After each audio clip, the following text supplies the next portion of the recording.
want Yeah. to talk about Santos real quick. I want to talk about Okay.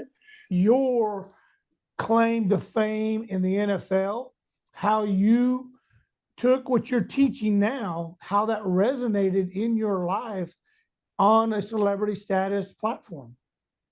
Yeah. So, a lot of times what people don't understand is if you look at the sports analogy, nobody starts off as a pro, right? Right.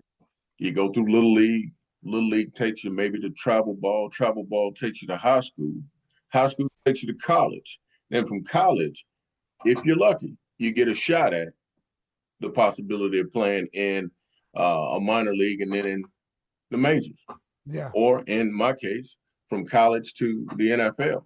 Well, I mean, during that time, nobody saw me when I was on just the travel team, right? Nobody saw when I actually made the team. They said, well, you're going to be a scout team player for probably about, the better part of the first year of your existence here, you Right. know, Right. or you had to make the team as, and they don't even have this position anymore, a wedge buster, right? That's the guy who pretty much goes down and he knows that his job is to go down and find 2 or 3 people, put them on the ground. He's probably going to be on the ground after it's over too, but you can't waste the time out. You get your behind up and get off to the sideline because the Yeah. Pro Bowler made the tackle, right? Right. Right. But you had to get out of the way. You did your job. You got on out of the way. Right. And so, when I look at all of those things and I look at the way business is built, it's in layers, there's Mhm. levels to all this, right? And so if we're not willing to go through those pieces, we can't necessarily want to reap the rewards if we Yeah. haven't put in that work. Right. And so with me playing pro football at that period of time, after it's over with, because the NFL, a lot of people don't know this, stands for not for long. So Try not you're for not going to long. be there that long. Yep. I don't care, even if your career is a wonderful 10 years or better, that's still just a fraction of your entire life. That's correct. Think about this. You have to restart.